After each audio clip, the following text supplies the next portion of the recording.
watching Let's Chat. Told you a moment ago we were going to button things up on a very sweet note this morning on the Wednesday edition of Let's Chat. And let me introduce to you a very sweet lady. This is Ella Livingston. Hi, Ella.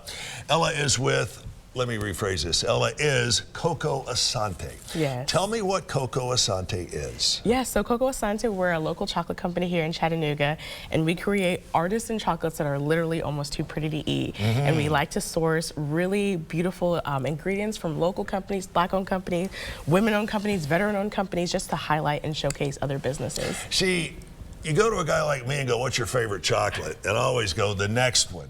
But there are so many different grades and qualities of chocolate. How do you know which one is the absolute best?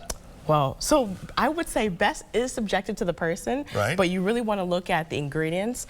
You want to look at what they're putting into your chocolate. You want to look at, is it craft chocolate? There's a difference between just general chocolate you buy from the grocery store versus fine craft chocolate. And so, and also, is it, you know, being mass produced or is it being made in small batches? And so there's a varying degree of best chocolate, but we try to create the best for our absolute customers. And you've been all over the world developing this craft, but it's part art, part science, part craft, and a whole lot relies on your taste buds. Yes. And visually, these chocolates are absolutely stunning. I could not believe it. Do we have one? Do we have one here that we can? Yeah, here we go. Absolutely.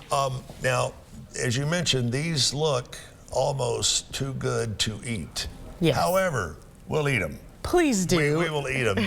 How do you make something, and let's face it, at its core, chocolate is not the most visually appealing item you'll ever see.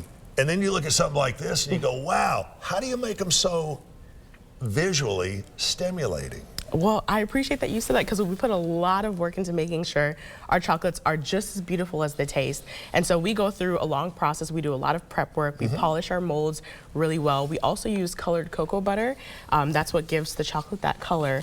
And then we also temper our chocolate. So tempering is the process of basically bringing your chocolate to temper. But it's really tricky. If you do it well, your chocolate's going to be shiny. It's going to have a beautiful snap. It's going to be smooth. It's going to melt really nicely in your mouth. And so we do a lot of work to make sure we're tempering our chocolates well so that each and every time our customers are having a wonderful experience. Very briefly, in some of the notes that Jamaica, our great producer, gave me, she keeps referring to the country of Ghana and how it's renowned for its cocoa production. What makes that so incredible? Yes, so for those who don't know, I'm from Ghana, West Africa, and my family has grown cocoa in our, family for generations. And so, my mom would tell me that growing up, but it never really meant much to me until I studied abroad in Japan, and I realized that outside of the U.S., Ghana's really well known for growing some of the world's best cacao beans. And so Coco Asante really is just my way of extending my family's legacy to not just grow the cacao beans, but we're also processing it as well. So my goal is to eventually be able to source our cacao beans that we use directly from my family's farm in Ghana. Oh, that would be very nice, wouldn't it? Talk about the whole circle coming complete. And here we have some Uncle Nearest whiskey. Yes, I love Uncle Nearest. It's one of my favorite brands. See, I'm with you on that. Now, tell me why Uncle Nearest with the chocolate. What's the relation here? Yes, so a lot of times when we tell people we put whiskey in our chocolates, they think it's just like a shot of, whiskey in there.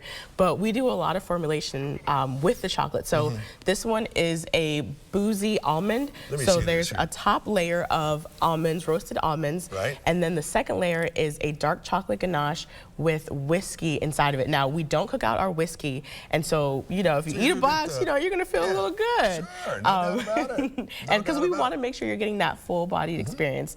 And so that's how we utilize Uncle Nearest. Sometimes we'll do a caramel with some whiskey. It really just depends on what the whiskey tells us to do. It is simply unreal, and the only limit to what this lady can do is your imagination. That's right. It is absolutely phenomenal. Some of these that don't turn out so pretty, what do? Somebody's got to eat them. You can't throw this away, can you? We can't. So sometimes we'll enjoy it, but we actually, for our customers, we actually sell slightly imperfect bonbons at a discount. And they run out just like that. Ella, we got to run. Thanks so much for joining us. Now, if you want to find out more about Coco Asante, there's how you do it. CocoAsante.com. Got to run. See you back here for News 12 at noon.